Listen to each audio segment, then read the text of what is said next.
Welcome to Let's Talk. Our session today is titled Forward Thinking, Redesigning QRIS with a Focus on Leadership. Hi, I'm Deb Mathias from the BUILD Initiative and the Director of the QRIS National Learning Network. Before we begin our session together, I'd like to thank the Alliance for Early Success and other generous funders for making this learning community possible. We began this series for state quality administrators and leaders to support their important work within states around early childhood systems building.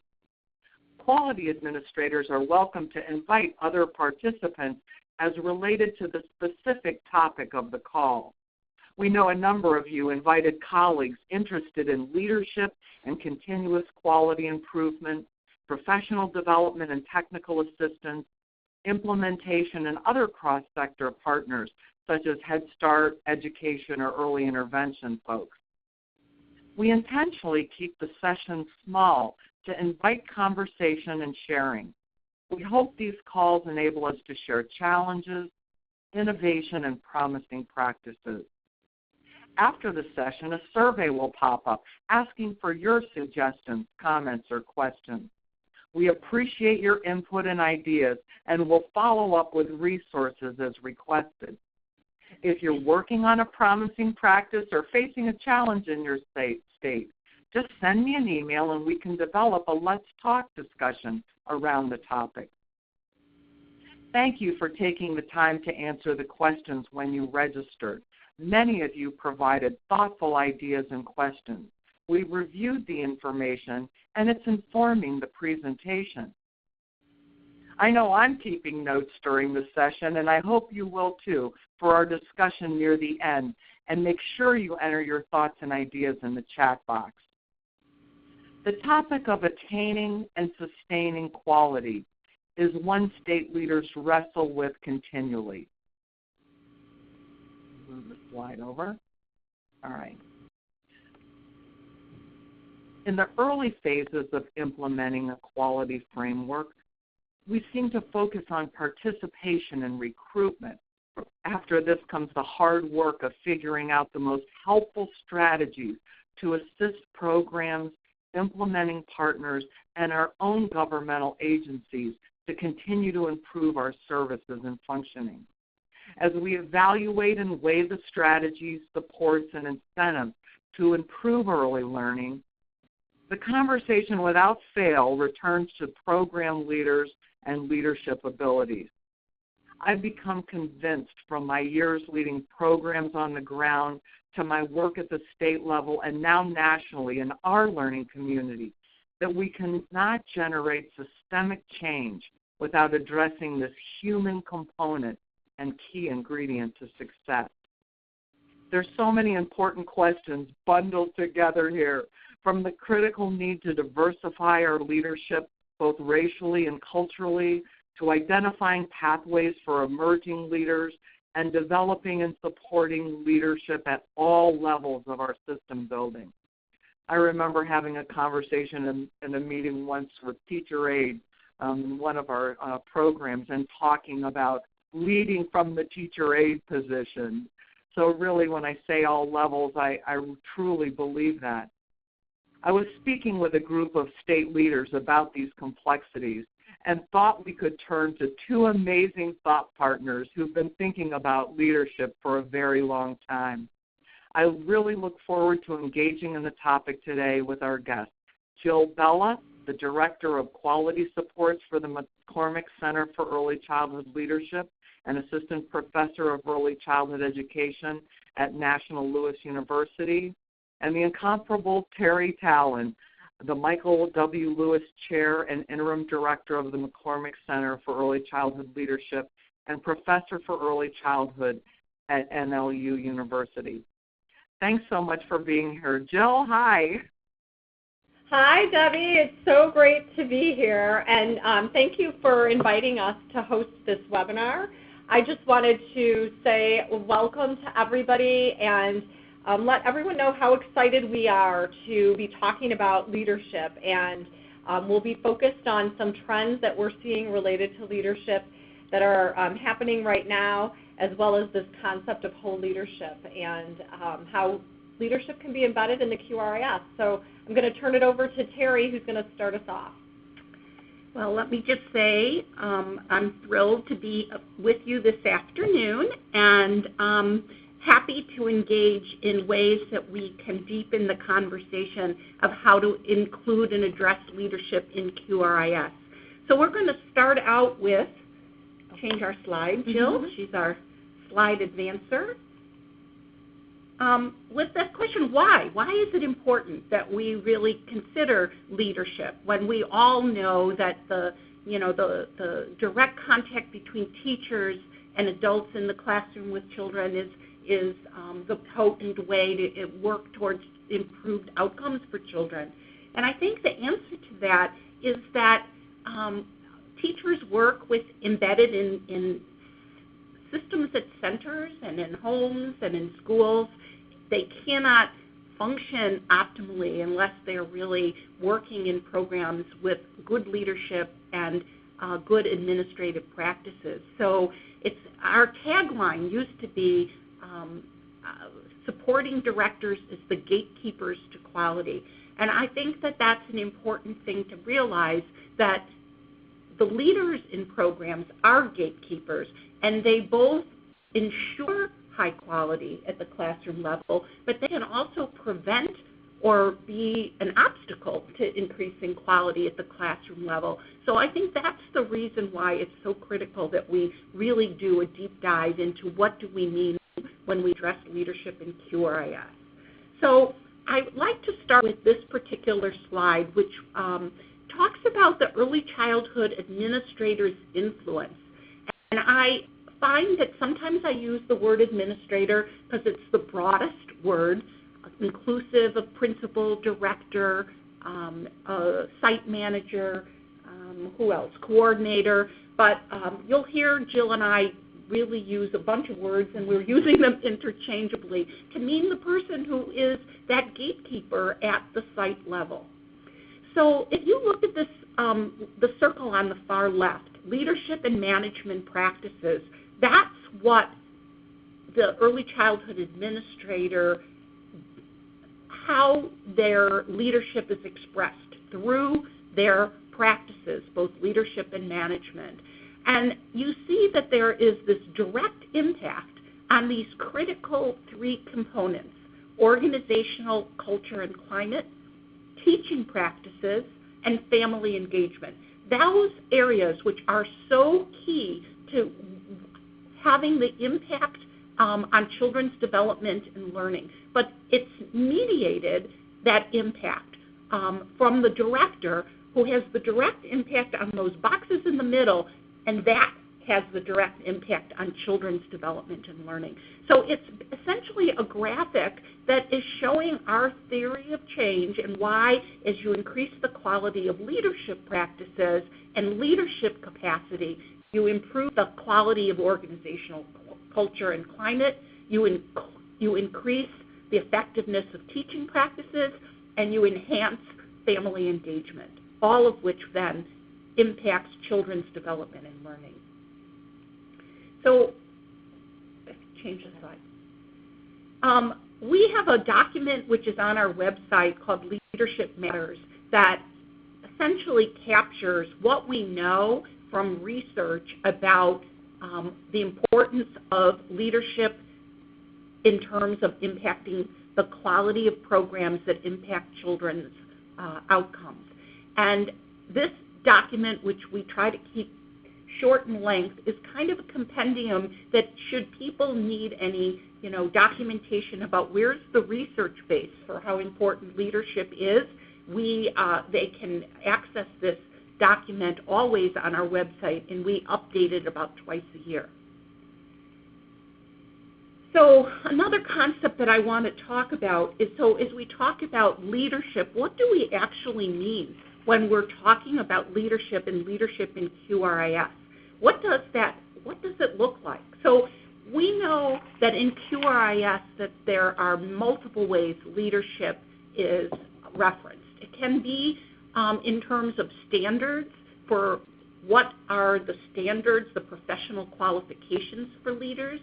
It can be dealt with in terms of the competencies that we expect leaders to be able to demonstrate, as well as in their leadership and management practices. So we're going to start with the idea of the competencies that make up a highly effective leader that we're trying to advance through QRIS. And at our work at McCormick Center, we have done a good deal of research about what it takes to be that effective leader that knows how to support teaching practices and family engagement and create essentially the great place to work for all involved in a program. And we have broken it down into 3 main components or domains, the first of which is leadership essentials, and the second is administrative leadership, and the third is pedagogical leadership. So it seems simple that the highly effective leader who's going to create norms of continuous quality improvement throughout organizations, but what do we really mean by these 3 what I almost call uber competencies? And Jill is going to go into those in greater depth with you. Okay, thanks, Teri. As Teri said, we really feel strongly that all 3 of these are critical for a leader or an administrator of a program to have skills in. So the first domain or component of leadership is leadership essentials, and those really are the foundational competencies that are necessary to be leading an organization. And it includes leadership style and dispositions. It includes the director being aware of themselves, so their communication style, knowing their own leadership style, knowing how they make decisions, but also knowing those same things about the staff that they work with. It includes their knowledge about and awareness about the profession, communication and team building skills, cultural competence, and ethical conduct. And essential leadership qualities, as you can see on the screen, include things like courage, empathy, vision, inspiration, authenticity, and passion. And so we see them demonstrated and practiced in different ways. We see them developed through reflective practice. So we're saying that a good director or administrator of a program really needs to be reflective. They need to be able to kind of take the time to reflect on actions and events that are happening in their organizations. These essentials are embedded in everything that the leader does, and they're necessary for the leader to be both an administrative and a pedagogical leader. And so I'm going to define those 2 terms next, how we define them anyway. And we're tweaking them still a little bit, but this is the definitions that we've come to right now. So the next component or domain is administrative leadership. And this is really about orchestrating tasks. So how do you sustain an early childhood organization? What tasks are necessary to do that? Successful administrative leaders are able to establish systems that protect and sustain essential operational functions. There are at least 2 important aspects of administrative leadership. So we divide this domain up into 2 other parts, which is operational leadership and strategic leadership. And so to define those a little bit further, operational leadership includes things like hiring, supporting staff, so meeting with staff, providing professional development for staff, performance appraisals for staff, assisting in the development of peer learning teams. It also involves the nitty-gritty, like overseeing budgets and maintaining a positive work climate. So we're talking about the perceptions of staff coming into play in the operational leadership as well. And then the second piece of it was strategic leadership. So this is really about guiding the direction with the future in mind, having somebody who's visionary and creating a shared vision among staff, clarifying purpose for staff members and inspiring them, as well as ensuring that goals and outcomes are being maintained at the program. So those all fall under that administrative leadership umbrella. And then we have pedagogical leadership. Sometimes people refer to this as instructional leadership, which is all about supporting teaching and learning. And so it's helping teaching staff in their role of implementing the curriculum.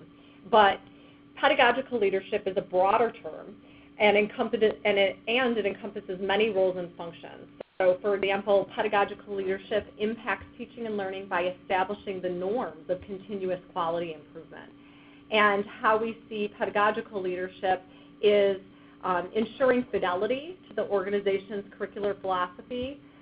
It also includes fostering family engagement, using data to evaluate the effectiveness of the learning program, as well as meeting standards established to optimize learning environments. So those are how we break down whole leadership and what we consider key components that every administrator needs to be aware of and have some knowledge of and some skills in. So now we've got this slide here that says let's chat. So we're going to do things a little in two different ways. We're going to try and engage people. And the first way is we're going to have you use the chat box, which could be a little dangerous because there's a lot of people on the line here. But just what we'd like you to do is if you're and wait till I tell you what to do because we're going to try and abbreviate it so you don't have to type as much. If your state has a director credential, we want to know if any of these three things or if all of them are in it. So if you have all three components of whole leadership, you can just type the word all in. And if you just have one or two of them, you can type the initials in. So LE for Leadership Essentials, AL for Administrative Leadership, and PL for Pedagogical Leadership. And if you don't have any, you can type in none. So we'll give you a moment to go ahead and just type that in the chat box.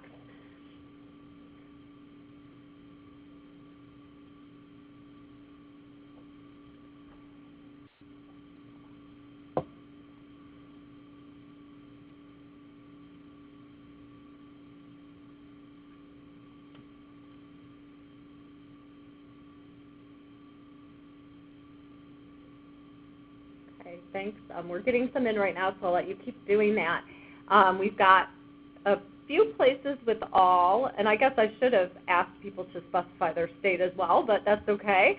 Lesson learned for next time. We have a couple people with a none, and then it looks like AL is more popular than pedagogical leadership or leadership essentials, so far anyway. Okay. Thank you for filling that in. And then also, not all states have director's credentials in them, so we want to consider that as well. While people are adding more to the chat box, I would just say the McCormick Center is involved in an initiative called the Lead Early Childhood Collaborative, in which we are collecting data and which will ultimately be posted on a website that we're building out called the Lead Early Childhood Clearinghouse. But we're looking at the competencies of director credentials at each state and looking at what they're composed of. And we're at the stage now where we've learned there are 30 states that have a director or administrator credential. And that was actually a higher number than I had anticipated finding. So I don't know whether those states are represented on this call or not, but I felt pretty confident that we'd have a lot of states who have credentials of some sort. Okay. I'm going to move us to the second way that we're going to engage people in the webinar, which is a series of questions that are kind of here now. Can I just interrupt? Oh, yeah, people don't see this, so we should sort of summarize what's there, right? Yeah. And so before we... Yeah. Okay, so in terms of what we've seen, I think pretty much what we see is that most states have either all or administrative leadership. And I think that it might be pedagogical leadership is not necessarily standalone. So it seems as if it may or may not be inclusive, but we do seem to have people be all over the place in terms of the responses. Okay. So when it was points to ponder, right now we're going to pause, and Teri and I are going to kind of talk about the questions that are on the screen. We've got just a few questions that'll lend itself to kind of what we're seeing and what our thoughts are. And then we'll carry on a little bit with some more content, and then we'll have some more questions. And certainly if you all have any questions, we would like you to go ahead and share them in the chat, and we will get to those as well.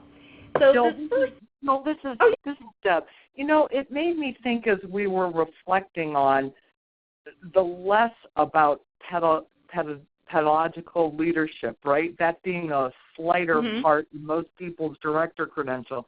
It made me wonder, a lot of the directors' credentials were built back around, you know, in the late 2000s, right?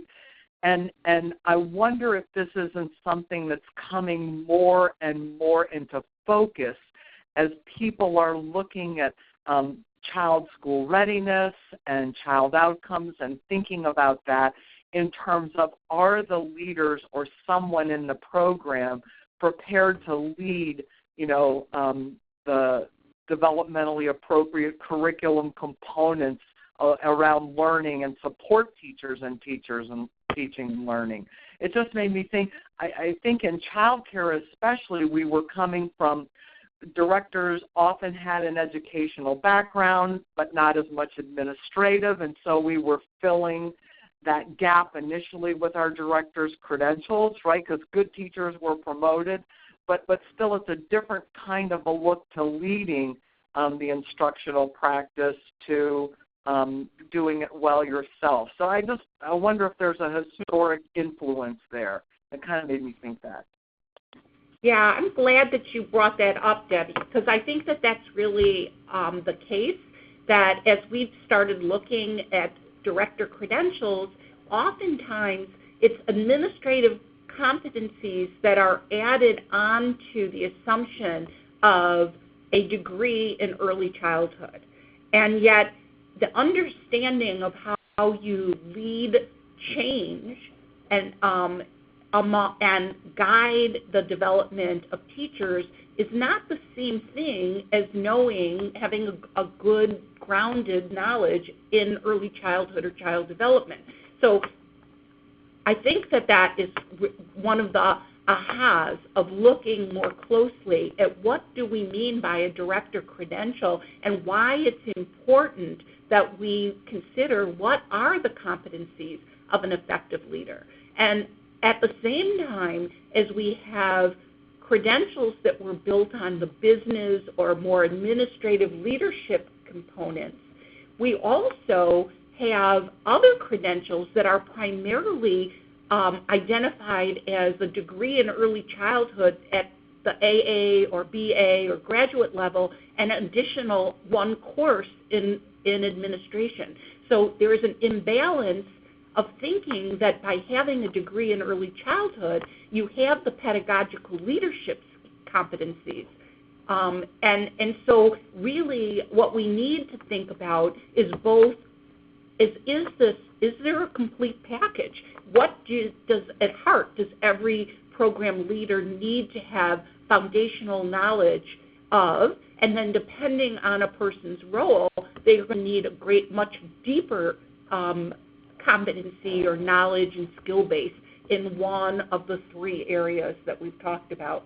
So that's kind of what our takeaway has been. But I don't think that many people, it's kind of like you started out by saying first generation QRIS was all about TA being about getting people to buy into the system.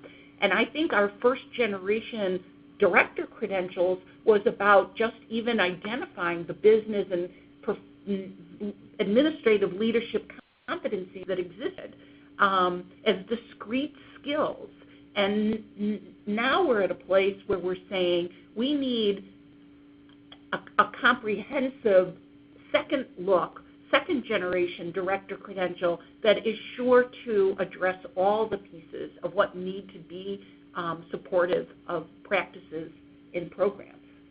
So I do think that what you're saying is correct. And I don't think that it necessarily is going to be something that's called instructional leadership or pedagogical leadership, because that's the uber level. It's what does that really break down to meaning, at the more granular level. So it's about maintaining fidelity to the curriculum. It's about knowing how to use child-level data in a formative way to improve teaching practices. It's about how do you support teachers to take risks and feel comfortable making mistakes so they can grow from them. So how, all of that is that pedagogical leadership that is not necessarily the same thing as what we have in director credentials at the moment. All right. So the question that's on the screen that we're going to ponder a little bit is really about whether or not directors demonstrate skills at each of the in each of the components of whole leadership. So in leadership essentials, administrative leadership, and pedagogical leadership, what are we seeing out there? And I'm going to start off by saying one thing that it's my own opinion, but I'm kind of noticing is that novice directors there's these different levels of directors. If you were to divide directors into categories of novice, capable, and master directors, novice directors are those directors that are new to the position or struggling to survive, basically, and are putting out fires. And I find that those directors, by the nature of that, are more focused on administrative leadership, that piece of whole leadership, and really don't have as much time for the pedagogical leadership, which requires them to be more reflective and have time to work with staff and really build up staff and grow with staff and reflect on how staff are developing and what their needs are and what their goals are. And that's not to say that not all novice directors are focused more on administrative than pedagogical, because the other thing I know is that a lot of times directors were teachers. Actually, in most cases, they had been teachers before. And so they're really interested in what's happening in the classroom, too. So they might have a strength that lends themselves to wanting to be in the classroom and supporting teachers. But in the end, I'm finding that their time is just kind of taken over by those administrative functions, that piece that's so important. So what I hear you saying, Jill, and this is something that I agree with you, is that understanding what the developmental stage of a director is really critical for being able to have in a QRIS system providing technical assistance and coaching. The kind of level of coaching or technical assistance is going to really vary based on the stage that the director is in.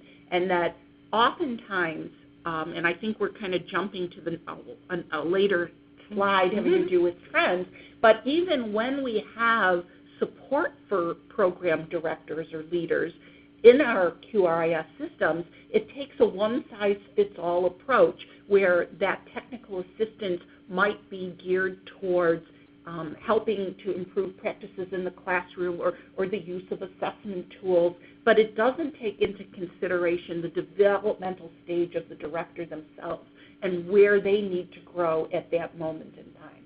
Right. Do you think that's true? And I think that it's really critical that those people who are providing TA and coaching are able to flex their style. And they also, even more critical is recognizing that this difference in developmental stages exists.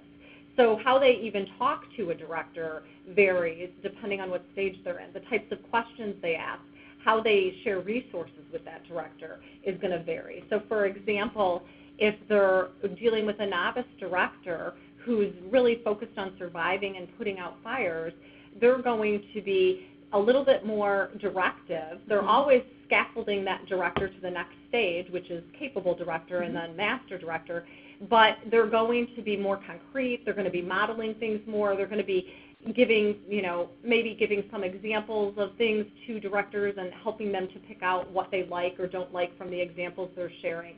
But everything is going to be different in how they support those directors depending on what stage they're in. So oftentimes, as we've been exploring this whole notion of promoting a comprehensive set of competencies for directors in terms of whole leadership, the question has come up about how feasible is it for directors to have or to be able to obtain that full range of competencies that we consider in leadership. And I think that what's critical is understanding that it's a career pathway and that it isn't something that is attained immediately, but can be, taken on in chunks. And if we did a better job of assessing where directors are in their knowledge and skills, then the TA and coaching we could provide could be tailored to areas where they need some strengthening. And we could tailor professional development advising towards that. And we could also make really good use of shared services models. So, for example, if we recognize that all aspects of whole leadership are critical for supporting children, that while we're building up pedagogical or instructional leadership, perhaps the administrative leadership could be supported through shared services networks. So I would caution to say that ultimately the leader needs to know enough about administrative leadership that they know whether the shared services alliance or model is actually meeting the needs in the way it should. So we still have the whole knowledge, but how deep, where to put our efforts as we coach and support the development of leaders is going to depend on understanding where their competencies lie. Yeah, I agree with that, and it makes me think of, don't laugh, but sports figures, famous sports figures that make a lot of money, and they turn over all of the handling of their money to somebody else because they've not done it, or they want somebody else to do it. And they end up losing money. Like there's been lots of stories. There's actually been a documentary done on it. But this is what people don't know. Jill has 3 nephews, so she lives and breathes sports at a great part of her time. But that person, so what we're suggesting is that's okay to share, that task with somebody else, like in shared services, but you still need to have oversight of what's going on so that you are not getting, fleeced, fleeced, and taken advantage of in any way. So, that's a good thought about shared services. We're going to move on now to another slide here that talks about, well, what do we do? How do we embed leadership into quality rating and improvement systems? And what are we seeing, and how do we help support programs? And those 2 bullets kind of probably will meld together as we begin talking. But one of the things that we're seeing is there's a move towards providing technical assistance and coaching that's focused on directors as opposed to classroom teachers. That seems to be a new trend right now, which we're excited about, because one of the things we've always been preaching is that you really need to make change at the organizational level, because that will ultimately impact the what's happening in the classrooms with the teachers, but it also is necessary because it's the leadership that sustains and maintains quality. We also are seeing that there's a focus on organizational supports in programs related to leadership and management. So tools like the PASS, the Program Administration Scale, the QRIS, which measures the organizational climate, the SQL, which is coming out that also looks at organizational climate and what's happening there, are also starting to be trends in the field as well. Yeah, I mean, I think as we learn more from other segments of our world, if we take a look at in the business world or higher ed, or we look at pre-K through 12, we start seeing in the research that organizational climate is actually a really key factor for productivity, for cost-effective practices, and for quality. And yet we have really not embedded that kind of consideration into QRIS. And I think that it's important as we start thinking about how important these areas are, that we don't think about the tools that are used in measuring organizational climate or culture or organizational supports for teaching, that we need to think of those as more quality improvement efforts rather than accountability measures. So in terms of thinking about trends, I would also say that what I see is that we're moving from understanding that there needs to be a change in balance between the emphasis on accountability to, not to say that accountability is not important, but in terms of our resources, in terms of accountability versus support. And so, you'll see some quality rating systems actually drop the R word of rating. In Illinois, I think we officially changed it to quality reward and improvement system rather than rating, because of the emphasis being on how do we really help people buy into continuous quality improvement. So I think that that's an important trend that we're going to see grow more and more. Another trend that I'm seeing is training of trainers on administration and how to work with administrators. But I want to go back to the first one, and then I'll come back to that, because I forgot I had another thought about TAs focused on directors, and that is one of the things that I was hearing a lot from TAs at the last few conferences I've been to is about how they spend a lot of time working with the teachers in the classroom, and then they have to leave, and move on to a new, program that they're helping with, and the director is at a loss as to what to do because they haven't been involved. They've been disconnected from what's been going on between the TA and that teacher. Or the other kind of issue that comes up is that the TAs only are able to be at the centers, once every month or something around those terms of time. And so in order to have the greatest impact, they're starting to realize that working with the director is more important because the director is there every day. So if they work with the director on how to support the staff, when they leave, that director can still do that. And then I'm going to go back to where I was headed, which is we're seeing training of trainers on how to work with administrators, which is something we're really excited about because we've been doing that around the country for years. But again, helping those trainers to realize that they need to be working with directors and knowing that directors are in different stages of development, and they need to be very familiar with competencies that are necessary and the components of whole leadership that are necessary when they're training those directors.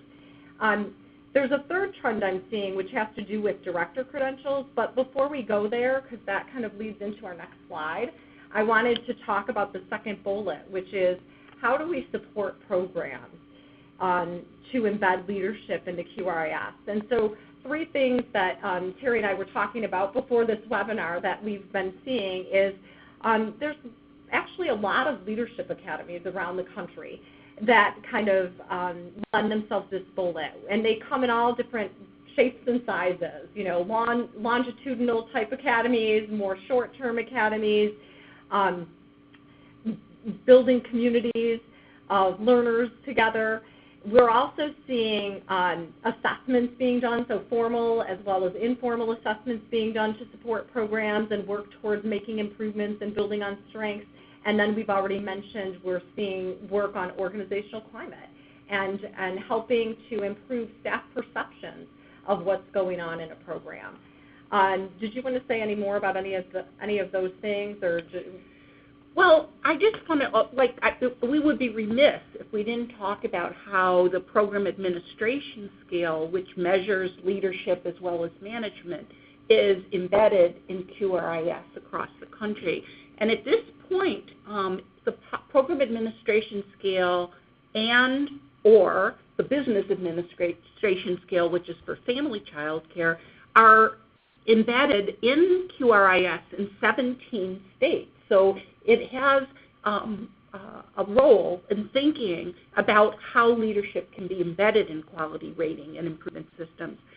I think it's important to understand that how it's embedded varies significantly. So there are a handful of states where the tools, which are research-based tools with established validity and reliability, are used as an accountability measure to actually determine levels of quality, star level or quality circle or whatever terminology is used.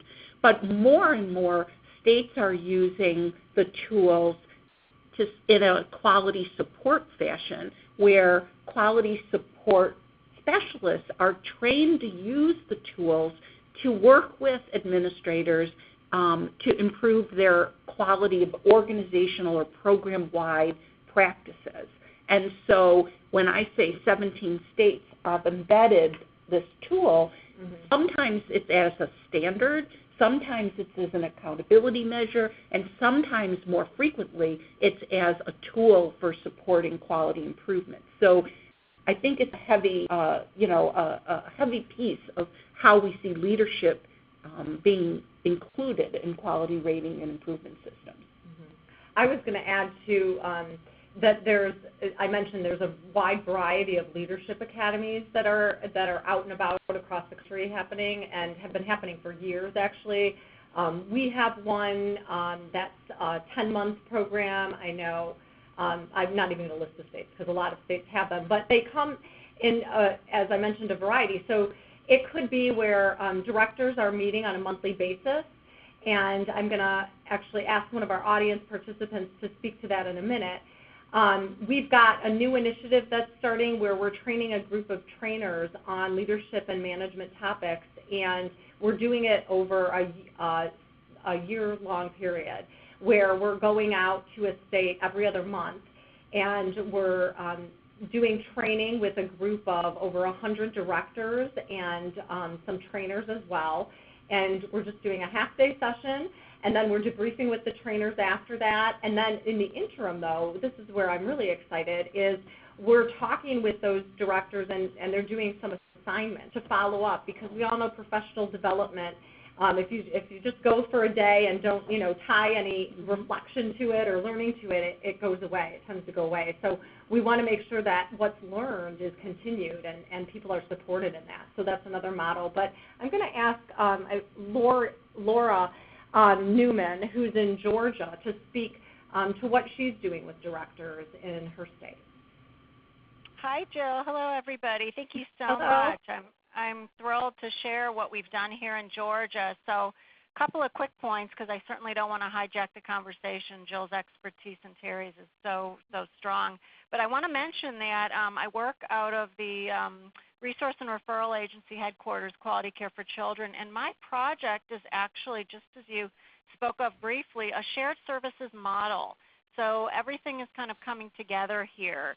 And within that model, one of the things I aimed to do when I came on board was to create a deeper peer-to-peer support within this model. So that is, in fact, what I had accomplished. I approached the CEO and said, I'd love to put together a myriad of topics that I think are very unique to our industry, as most of us are very familiar with, and got the approval naturally, and went ahead and with careful research, using a lot of what McCormick puts out there. So Jill and I have met, and we share a lot of the same vision, but I use a lot of what McCormick offers, as well as many other research information and my own experience, and put together, in fact, a monthly peer-to-peer cohort support group that I've called Director to Director. And we started out last June of 2015 in our own regional office training room, and I'm thrilled to say it's gone so well that we've expanded, and I now deliver it to our other two QCC agency offices, and there's now plans to go a little bit wider to 2 other R&Rs within the state. However, I probably won't personally deliver those.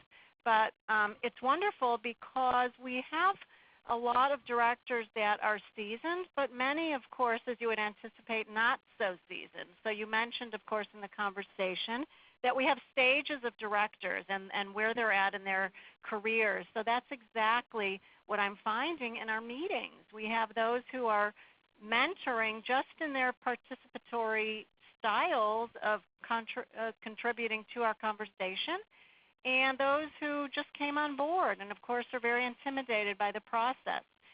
So we offer these in these 3 regions every month, and I have very carefully selected topics. And what's unique is not only do we have the camaraderie in the training hours, as it's now approved for an admin level training, but I've created or gathered rather resources specifically aligned to those topic titles. So it does all come together.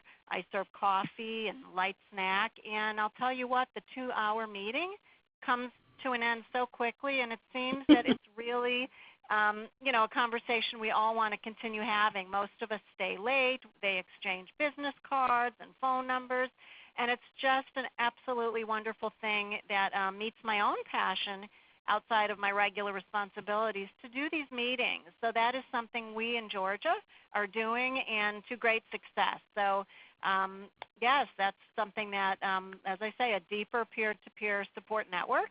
And my tagline that I've come up with is establishing a network of support, one meeting at a time. And that basically sums it up. So thank you so much for allowing me to share that with the audience. Thank you. Yeah, that's your tagline. Right. Good. I'm glad. Yeah, it was fun. It gives people just one example of how projects are being developed across the state to support those directors. So I want to touch on a slightly different area. It's kind of going back to what we started with in terms of understanding the competencies of effective leaders. And that has to do with thinking about how one embeds professional standards for leadership in quality rating and improvement systems. So, I can't remember what the document is that's on the BUILD website. It's the compendium. Deb can fill in the full official title, but the compendium that looks at QRIS, what's it called, Deb? That's what it's called. You got it. Oh, okay. Good. It has collected information about what state and locales QRIS systems include in terms of the areas of standards and areas that are critical to quality rating and improvement systems. And leadership and management have always been in the top 5 or 6 categories. But oftentimes, it's really much more about the management piece than actually the leadership piece, even though it's kind of written that way more broadly. I think our next generation of quality rating and improvement systems are going to be moving much more intentionally at looking at leadership. And I think that you see it in the states that have improved their QRIS through the Early Learning Challenge grants. So when you look at some of those states, you see a heightened investment in leadership development and including leadership even as a separate category of staff to be looking at their qualifications. And that certainly was true in Illinois when we moved from our first generation quality counts to our second generation called Accelerate Illinois. We literally look at what are the qualifications of the leader of the program. And at our higher levels of quality, as we move towards our last year of Accelerate, we are building in this expectation and a requirement of the Illinois Director Credential as a requirement for achieving the silver or gold circle of quality. That will be going into effect next year, July 1. So I would say that understanding what are the competencies of credential for administrators and then building it into the quality rating and improvement system, I see is one of the trends that can really both improve and move. I know someone on the call indicated that their state had a credential, but that it really wasn't being well utilized since it's voluntary. And where quality rating and improvement systems tend to be voluntary, they tend to be that carrot. So by building the credential into the QRIS, you're really lifting, many boats with the sea rising in terms of quality with the QRIS. So I see that as something that is a place for leverage and for a trend. I think technical assistance and assessment. Assessment I've already mentioned, that could be assessment, doesn't always have to be external. Self-assessment, having leaders engage in reflective practices, conducting a self-assessment, whether it's using a tool like the PATH or the BAS, or the tool, the PQA has a section that has to do with administrative practices. When that is used in a self-assessment way, it's really building on that reflective practice.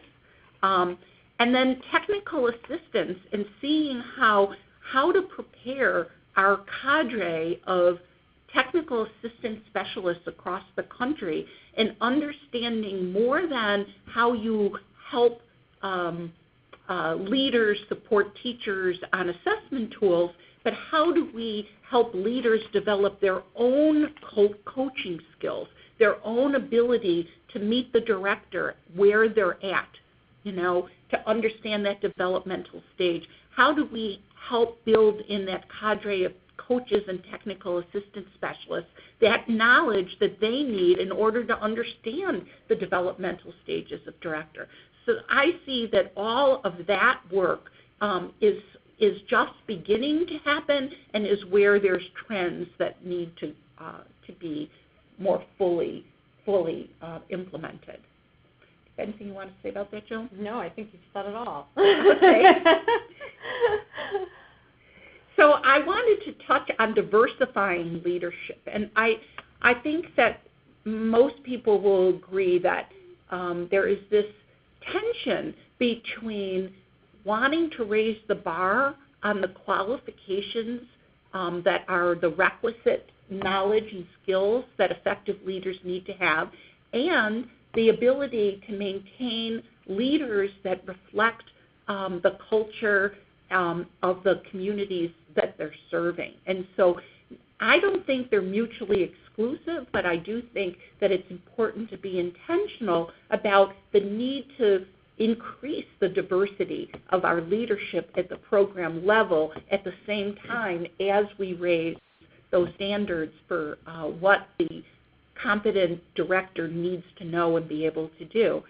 Again, I think that the way to do that is through work that is often almost in silos, that I see in states that there's a lot of work that's going on in developing professional development systems, and then there's work that's going on in another place that has to do with the quality rating improvement systems, instead of seeing how those two systems can really work effectively together. So I think the way to have this diversified leadership is by thinking and building on career pathways that is part of this really important work that's really being supported through our federal Office of Administration for Children and Families.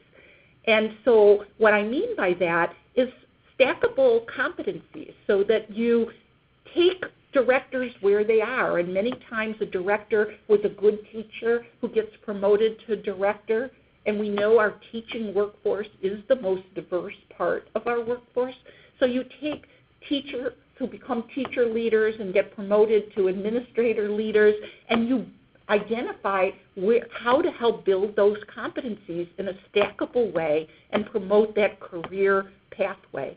So I am a big fan of how Head Start has maintained its diversity, but done it in a way at the same time as increasing qualifications by creating a goal, an out there goal, like to say by 2025, that 50% of the directors, would have whatever, a BA and a certain level of administrative competency.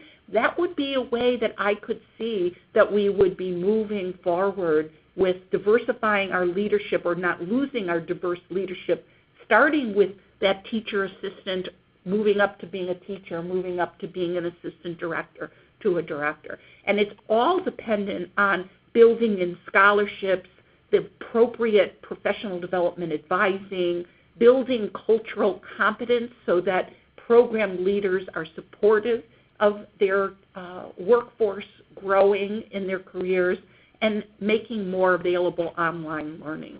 So those are the places where I think we could most effectively increase quality for the good of the children and families served, and really support a diverse leadership.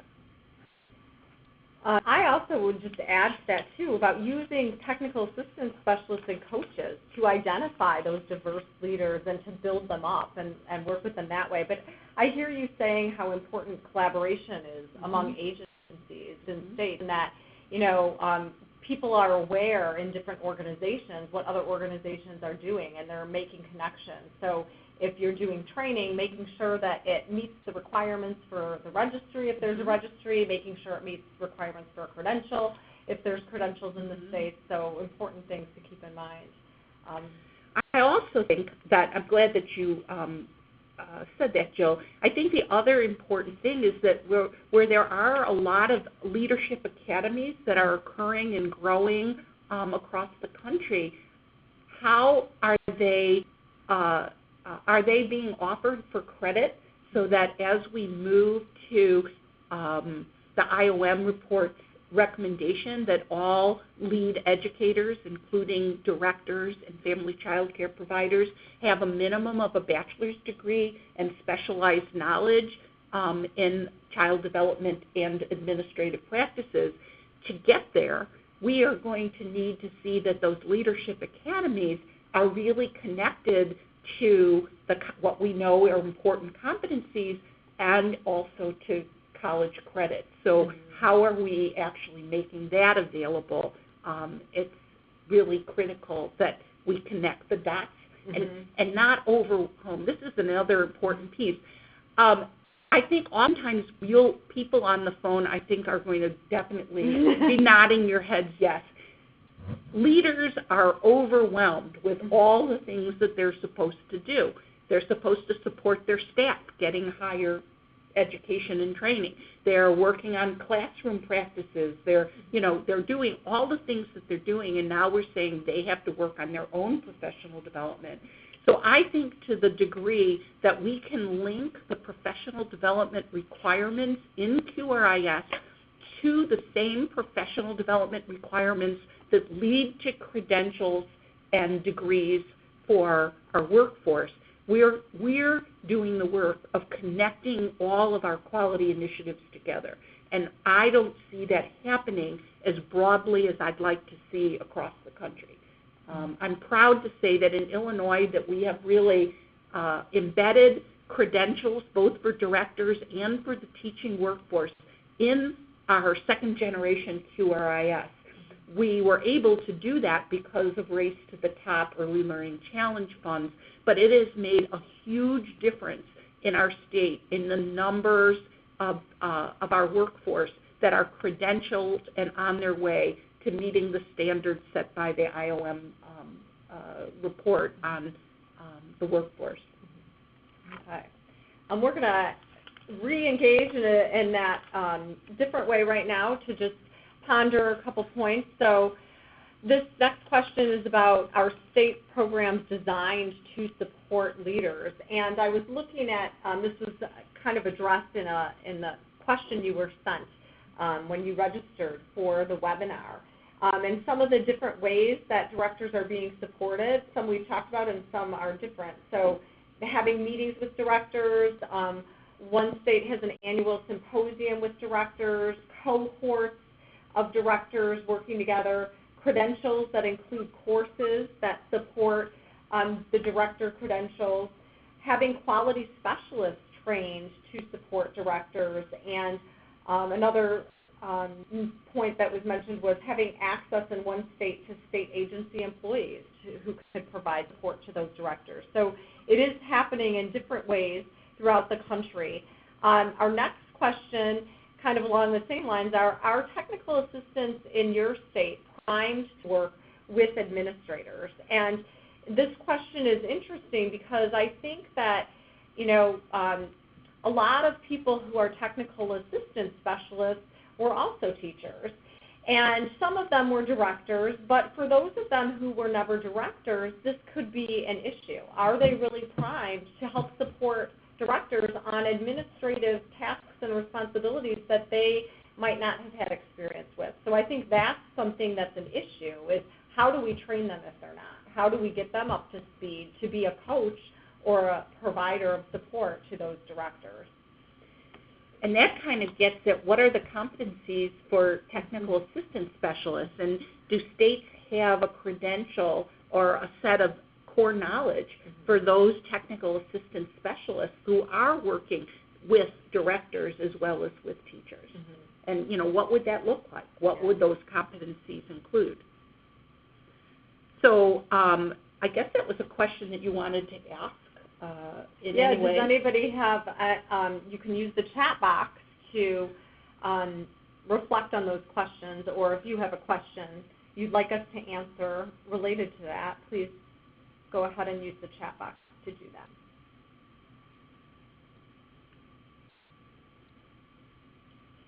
We'll pause.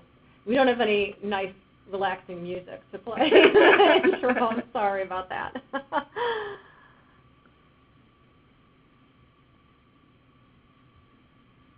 This is Deb.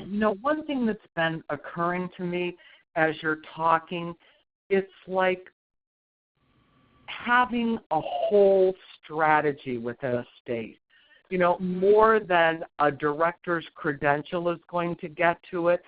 It seems to me like a strategy session about how throughout your system are you embedding leadership opportunities and strategies to not only formally develop the competencies, but to support people taking beginner steps at leadership. Like even the way you're structuring meetings to give emerging leaders opportunities to, run a big meeting or to do something or to share a point of view or to, help facilitate something. It's even in those small moments, are our professional development instructors and technical assistance folks thinking of scaffolding opportunities along the way. So it's occurring to me that it's not a one and done something. It's really getting strategic and thinking about how at all levels, in all circumstances, you're supporting emerging and developing leadership. And along with giving people an opportunity to reflect on afterwards, well, how did it go? Any feedback about how that presentation went or whatever. But, it's more than a one-shot canned approach that's going to get to developing a leadership cadre within a state. The next generation that's ready to take over, Deb, that one of the things that came to mind when you were speaking is McCormick Center has an online director credential called Aim for Excellence that is 9 modules that can be taken for credit at NLU or at other institutions that we've created arrangements with around the country. So could be, equivalent of 9 semester hours of college credit in program administration. It is also designed to be transfer and count towards a bachelor's degree in early childhood at our institution at NLU. And so we've really thought about that accessibility and making it easy for a person to get the competencies they need and work towards this degree that they might need in Illinois. But one of the things that I thought had not thought of but has happened is that a community foundation in Illinois and Iowa, it's like the Quad Cities, which is 2 cities in Iowa, 2 cities in Illinois, has funded multiple cohorts of staff to participate in this Aim for Excellence online director credential. And I was involved in evaluating the first 3 cohorts. And what this foundation has done at the community level is built depth so that each organization has had multiple people, not at the same time, but over time, also take the same leadership training. And at first, I wasn't sure, well, why are they sending a business manager, or why are they sending this lead teacher? And understanding that it isn't just the current director, but building sustainability and building language that's shared and a shared understanding of best practices in an organization is so very important. So the number of early childhood centers have had 3 or 4 people within the organization over time be engaged in the same learning process. And that's part of the way of developing new leaders and sustainability at the same time for sustaining quality, succession planning. And I just don't think we do enough of that. We don't go deep enough. We think if we can just hit each director, but we really need to go deeper to the next generation of leaders within organizations. I was going to comment on some of the questions or comments that are coming in. So Kathy from Georgia, in the chat box, all of you should have access to it, I believe now, because Debbie resent it out. But she said that her TA staff is made up of a mixed group of professionals who have a blend of classroom and director backgrounds, and as they're growing out director technical assistance, responsibility is being given to and the effort led by those with director experience. And this reminded me of a project in California known as the Director Mentor Project, where what they do is they use directors as mentors for other directors. So they find out what those strengths are of the directors, and then they're kind of assigned to people who are needing that particular area of expertise. And they use the program administration scale as one of the methods to finding out what their strengths are and then assigning them to help directors who are weaker in that area. Another comment that came in was from Cecilia, who says leadership development and support is one of the topic areas of their professional development conference for faculty and professional development providers. And they recognize they need to provide more support. And then Lori, who spoke earlier on the phone, just wanted people to know that she's available to share any information or tips that she has related to her project. Well, we have one question for Laura.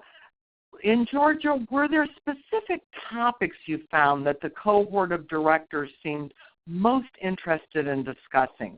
Like, was there something that they're coming back to or that they're pushing forward? Because we know once the group is generating their own topics, then you've really got that, synergistic thing going and moving and the thinking going. Was there anything that was rising to the surface that they come back to or that generated a lot of interest, Laura? Unmute. Great question. One of the things that has come up over and again is motivating the staff in an effort to reduce the turnover that we all have seen and continue to witness in the programs that we work with or have led ourselves. So that's one of my topics. In addition, due to the business sustainability, which again is part of the drive behind the shared services model, is marketing. So I've developed a training, even though I've referenced it as meetings, it's now classified as a training, but I have a topic on marketing your program because obviously if you can't meet your financial obligations, then you're not going to be sustainable. And as well, another topic that I think really resonated well that we recently just had was your leadership style, assessing that leadership style, which goes along with what we're talking about today, because if you're not really aware of your own leadership style, you can't do that self-study, which again goes along with evaluating your program with the organizational climate tool. So many of my topics quite actually come together in the way they overlap and tie within the entire structure of leading a program. So I hope that didn't confuse you, but absolutely there are some driving themes that our directors and owners are wanting to see. So I hope that that has helped rather than confused. Thank you for sharing, Laura. I think that Sure. that was helpful. Good, good. Okay, we're going to go on. We just, if we have time, we have just one or two more questions yet to kind of ponder. So this next question, is it possible to build the director capacity for the instructor leader? Instructional leadership. Yeah, I don't know. It must have been late when we came with that slide. Yeah. So the answer to that is definitely yes, but it isn't going to happen just by, having courses in early childhood education or child development that might be what is currently offered in terms of early childhood degree programs. So what does it look like when you're building the capacity as an instructional or pedagogical leader? And I think this gets us back to understanding different learning styles, how you build trust and support, and the capacity for peer learning, and how you use data, and how you build an organization where teachers are comfortable sharing and letting down their hair and saying what worked and what didn't work and reflect on their practices. So I think one of the things that we have happening in Illinois, again through the value of the Early Learning Challenge, which I recognize is fast going away, not just in Illinois but everywhere, was a project that we called Lead, Learn, Excel, which really focused on the instructional leadership practices. It began with a base coming from one of our toolbox books called Inspiring Peak Performance, which really builds leaders' capacity for reflection, for creating peer learn teams, for doing individualized reflective supervision with a leader or a coach with a staff member. So it builds those particular skills, and then involved a 16-month process of coaching with directors, where they got to implement practices based on the learning, and then followed certain protocols for having deepening conversations about data and improving teaching practices.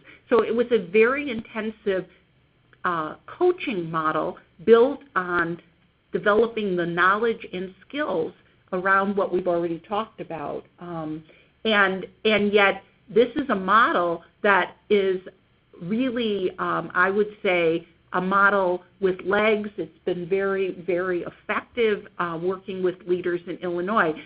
How we make this more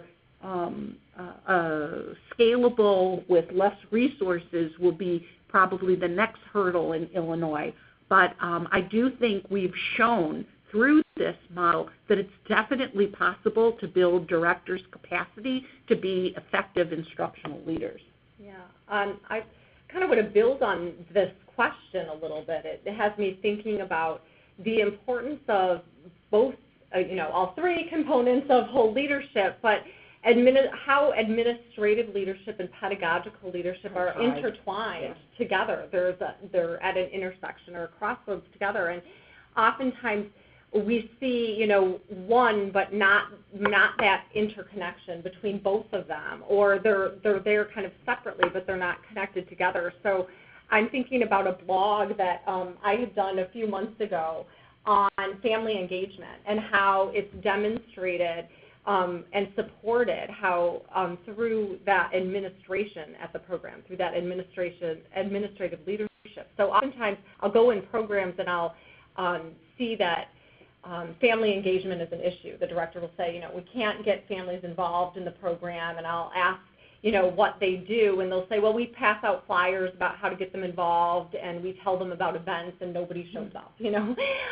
But I went to one program in particular where they had high family engagement and involvement in the program, and so I was asking that director, how did she support families? And here's some of the things that she said. She was saying that, initially, that very first contact with families includes them sharing their value of family engagement, that this program values family engagement. And so they make that very clear up front. And even on the tour of the center, the director is pointing out photos of families engaged in classrooms and how families are involved in different projects and program events. And then she introduces that family to other families that are volunteering as they're going around on the tour. The family also then receives a link to the program's website and how families, there's testimonials from families there. But then they're also shown the lesson plans, and they're asked about how, lessons that are happening in the classroom could be supported in the home or the family life. They're given a family handbook that outlines why family involvement is critical and how they can be involved in different ways. They get a home visit, so there's even a phone call at the end of, the week or a couple weeks to kind of touch base and find out what's going on in the family.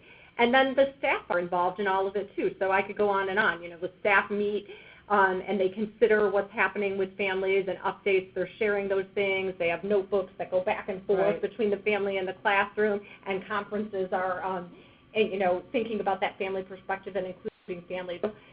That is showing how that administrator is supporting, the growth of the teachers too. So, then there's the teachers meeting together to talk about how they can have families engage more and what they can do and the connections between family life. So I think that, I'm glad you gave us a real life example, and it just made many from my own experiences as a program administrator come to mind. But I think the key takeaway that we want to give to our participants here is this strong interconnection between instructional leadership and administrative leadership. So that we think that the teacher is the proximate, the most proximate connection with families, but if there aren't structures in the organization that support family engagement in a deeper way, then all of the effort of the teacher at the classroom level is not going to be successful. It'll, because, and so like some of the things that I came to mind when you were talking was how when we had conferences or we had parent meetings where there were conversations facilitated and teachers and families met and talked, there was dinner. There was, we hired people to take care of the children so that families could attend and be there. And they could bring their siblings because, it's not good enough to take care of the child that's enrolled, but they have other kids.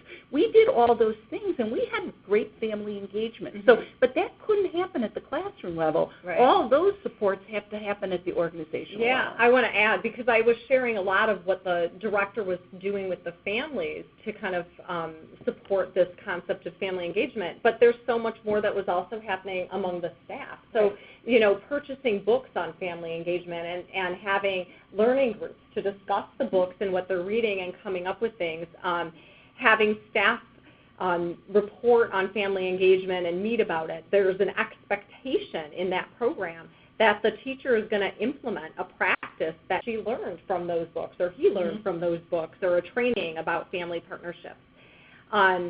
Staff who attend trainings are asked to fill out a form afterwards to write about that experience and insights learned and methods for how they're going to implement them.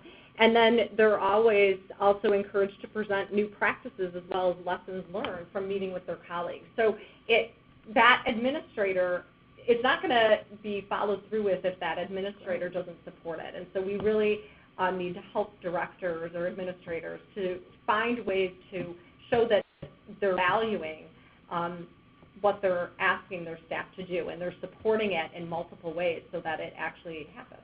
And they're putting resources there. So even if we think of instructional leadership in the more classroom leader level of support supporting teacher practices in the classroom. If we understand the value of reflective practice, of teachers learning from each other and supporting each other in peer learning groups, which is so critical, we know, for really developing learning organizations. That takes resources, and it takes figuring out how to do staffing so that teachers can find time to meet with each other and plan and reflect on their practices. So where does that happen? It doesn't happen at the classroom level. That happens at the program or organizational level. So that's why it's so key that we start thinking about administrative leadership and leadership essentials and pedagogical or instructional leadership as being complementary and interdependent components of the effective leader. Mm-hmm. And then our last little point to ponder kind of makes me laugh out loud because it says, is the focus on classroom quality a short-term solution? And I think we have a resounding answer of, yes, it is a short-term solution. We need to focus on leadership to sustain and maintain quality in programs. And even to be even a little bit more controversial than that little provocative question is I think it's critical for us to start thinking about how we make sure that we're teaching directors how to fish instead of giving them fish, if you understand that metaphor. And not to say that coaching and mentoring aren't important, but we need to be building the capacity for supporting teachers in our leaders in the programs. And so how do we teach those directors the skills they need to be able to support the teachers themselves instead of relying on outside coaches and technical assistant specialists? All right. Are there any other questions, Debbie, that have come in that we may have missed? Well, I think we do have a comment in the chat box about the family engagement becomes richer and richer when teachers are involved in the family's life, walking in their shoes. It's not about, and there's been a lot of conversation about this. It's not about participation. It's about true, authentic engagement of families. Like you were talking about, Jill, and like the author of this point in the chat box mentions as well, we're really, I see this evidenced in programs across the country getting to that beyond participation discussion, valuing the culture, valuing and understanding more about the family and the child's place in their community, and the family surrounding the child is so critical to that. So thank you for sharing that comment in the chat box. I would just say that one of the items that we have in the program administration scale has a strand where we're looking at what does the program do to align family values with what goes on in the program. And at the highest level of quality on that strand in the program administration scale, we look for at least 2 examples that the administrator could share where the program made a change that to better align with the values of family. And so we're looking at alignment as part of this family engagement. Families need to see that programs are willing to flex, to understand their needs, and to be, not 100%, obviously, but in some ways. And that goes a long way to building that kind of engaged partnership, true partnership between families and staff. We have another question. Could you say a little bit more, Teri, about that phrase you were turning, teaching directors to fish rather than serving them the fish? And certainly in the role of the TA provider, that is a critical trait. Can you talk a little bit more about that? I was going to give the official quote having to do with it, which is, Give a man a fish and you feed him for a day. Teach a man to fish and you feed him for a lifetime. Because then he can find his own food, right? Exactly. Or he can support his own staff. And Right. he's not just there once a month at a scheduled time, but he's there when the staff member needs him. Yeah. So building the capacity to support the teaching staff is, I think, such a critical piece of how we need to be using our cadre of technical assistant specialists and coaches, as opposed to having them work and share with directors what they need to do at this moment in time. We need to be developing the leadership's capacity to meet the needs of their staff themselves. And I put the quote in the chat box if you're Okay, interested. whose quote is that I was using? I'm not quite sure. Oh, okay. We can It's go an old back. quote, though. It's It's an old been quote. around for a while. Okay. So does that help answer the question? Yes, it does. And I do have one more question. I know that Pennsylvania years ago had a project where they worked between administrators in school districts and administrators in early learning programs to build that bridge and develop like competency within the community across the, between early childhood and the school-based programs to build a leadership bridge. Have you heard about projects like that going on where you're working with leaders in different sectors to develop a community, togetherness about early learning in the community? And can you talk a little bit about that? Yeah, when I mentioned Lead, Learn, Excel in Illinois, it's a model that brings together leaders across sectors. So it would have school-based leaders, Head Start leaders, child care leaders. The thing that was unique about it is it did bring together leaders who were already at a high level of quality. So they were leaders that had whose programs were at gold in our system. And then they could be working towards, in our system, in our QRIS, what was called awards, and is still called awards of excellence. So it's a step beyond one of our circles of quality.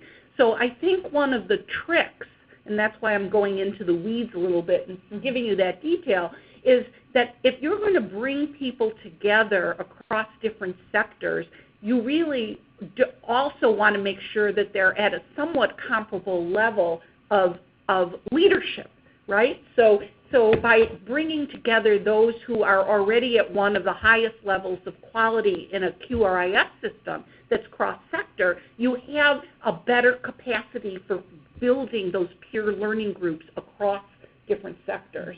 So that's one model. I think another model that I've seen, and I know it's going on, I believe in North Carolina, it's going on in Illinois, which are innovation zones, or I think in other states they have a different name, but where high-need communities are targeted for building leadership across the sectors at the community level. So you will have school-based leaders, you'll have center-based leaders, you may have social service organization leaders who are coming together to solve problems at the community level. And I think, again, at that community level, bringing people together is a way of really building collaboration in depth. And I do see that emerging as a really important trend that we should be paying attention to. Well, it's time for us to wrap up, and I'd just like to thank both of you so much for sharing your insights and thoughts with us today. Really what I'm walking away with is that this just doesn't happen within a state. It takes the leadership of the projects engaging with the leaders and the emerging leaders and diverse leaders within a state to craft together opportunities for everyone to grow and reflect in their leadership ability. And again, thank you so much, Jill and Teri. Just a real pleasure to have you on today. Thank you. You're welcome. Thank you for inviting us.